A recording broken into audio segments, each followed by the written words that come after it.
అదే RTV app వార్తల్ని క్షణాల్లో చదివే అవకాశం ఉంటుంది. ఒక న్యూస్ పేపర్, ఒక టెలివిజన్ ఛానల్ మీ చేతుల్లో ఎప్పుడూ ఉంటాయి. ఏదైతే ఈ రాష్ట్రంలో కూటమి ప్రభుత్వం ఏర్పడిన తర్వాత ఈ యొక్క రాష్ట్రం అన్ని రంగాలలో కూడా అడ్మినిస్ట్రేషన్ పరంగా, సంక్షేమ పరంగా తీవ్రమైనటువంటి విఫలమైందని చెప్పేసి వైఎస్ఆర్ కాంగ్రెస్ పార్టీ మొదటి నుంచి కూడా ఆరోపిస్తూ ఉంది. ఎక్కడ కూడా కనీసం అభివృద్ధి చేయకపోగా ఉన్నటువంటి నిధులన్నీ కూడా దోచేస్తూ ఇక్కడ ఏదైతే రాయలసీమ ప్రాంతంలో జరిగినటువంటి అభివృద్ధిని కూడా అమరావతికి తరలించేటువంటి దుష్ట సాంప్రదాయానికి తెలుగుదేశం పార్టీ వనగూరుస్తుందని చెప్పేసి కూడా ఈ సందర్భంగా తెలియజేస్తూ ఉన్నా.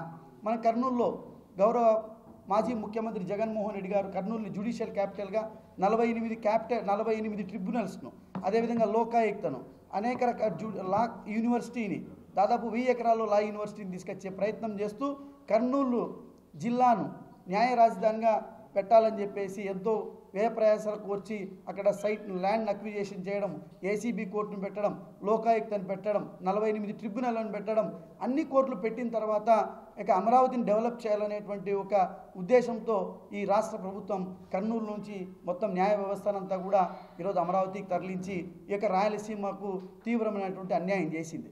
ఈ రాయలసీమలో కర్నూలుతో పాటు కడప ఎంఎస్ఎంఈ పార్కులో ఉన్నటువంటి ట్రైనింగ్ సెంటర్ను, కేంద్ర కార్యాలయాన్ని కూడా అమరావతికి తరలించేటువంటి ప్రయత్నం చేసింది. అంతేకాకుండా ఆంధ్రప్రగతి గ్రామీణ బ్యాంక్ ప్రధాన కార్యాలయం రాయలసీమలో ముఖద్వారం లాంటి కడపలో ఉంటే, ఎందుకంటే అత్యంత గ్రామీణ రైతాంగానికి ముఖ్యంగా ఉపయోగపడేటువంటి ఇక రాయలసీమలో ఉన్నటువంటి ప్రధానమైనటువంటి ప్రభుత్వ రంగ బ్యాంకును కూడా ఈరోజు అమరావతికి తరలించేటువంటి దుష్ట ప్రయత్నం ఈరోజు తెలుగుదేశం పార్టీ కూటమి ప్రభుత్వం చేస్తుంది.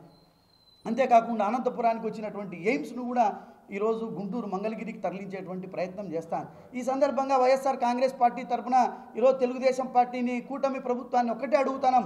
నిజంగానే అమరావతికి మీకు చిత్తశుద్ధి ఉంటే, అమరావతికి మీ పట్ల అమరావతిని అభివృద్ధి చేయాలనేటువంటి సంకల్పం ఉంటే, ఈరోజు కేంద్రంలో అంటగాగుతున్నటువంటి మీ కూటమి ప్రభుత్వం ఉన్నప్పుడు మీరు ఇంకా ఈ రాష్ట్రానికి ఏమైనా అదనపు ప్రయోజనాలు కలిగేలాగా కేంద్రంతో ఒత్తిడి తీసుకొచ్చి మీరు ఇక్కడికి రాజధాని ప్రాంతానికి ఏదైనా పరిశ్రమలు కావచ్చు, కేంద్ర కార్యాలయాలు తీసుకురావాలి. కానీ ఈరోజు మన కడుపు కొట్టి, రాయలసీమ ప్రాంత కడుపు కొట్టి ఇక్కడివక్కడ తరలించి మేము అభివృద్ధి చేసినామని చెప్తే అది నిజమైనటువంటి అభివృద్ధి అని చెప్పేసి ఈ సందర్భంగా వైఎస్ఆర్ కాంగ్రెస్ పార్టీ ప్రశ్నిస్తాను.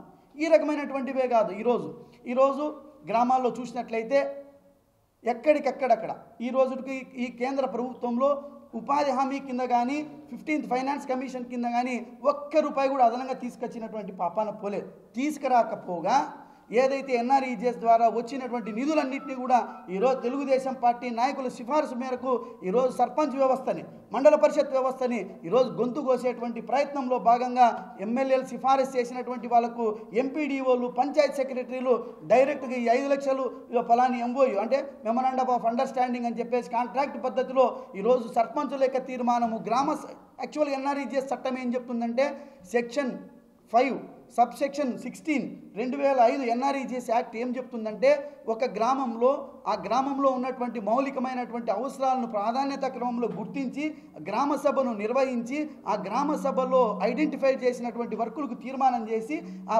పంచాయతీ పాలక వర్గం ఆమోద ముద్ర వేసిన తర్వాత దాన్ని మండల పరిషత్తుకు పంపిస్తే, మండల పరిషత్ ఆమోద ముద్ర వేసి జిల్లా పరిషత్తుకు పంపిస్తేనే అవి అప్రూవల్స్ కావాలా. కానీ ఈ తతంగం అంతా కూడా పక్కన పెట్టేసి ఎమ్మెల్యే గారు చెప్పారు, ఎంపీడీఓ గారు రెఫర్ చేశారు, పంచాయత్ సెక్రటరీ ఏసీ తీర్మానం కాపీల్ని పంపించేయడం జరుగుతుంది. తద్వారా ఆ గ్రామాల్లో ఉపాధి హామీ కూలీలకు ఈరోజు కడుపు కొట్టేటువంటి ప్రయత్నం జరుగుతుంది. మరిన్ని వీడియోస్ కోసం ఛానల్ ని సబ్స్క్రైబ్ చేయండి, లేటెస్ట్ అప్డేట్స్ కోసం వాట్సాప్ ఛానల్ ని ఫాలో చేయండి అండ్ లింక్ డిస్క్రిప్షన్ లో ఉంది.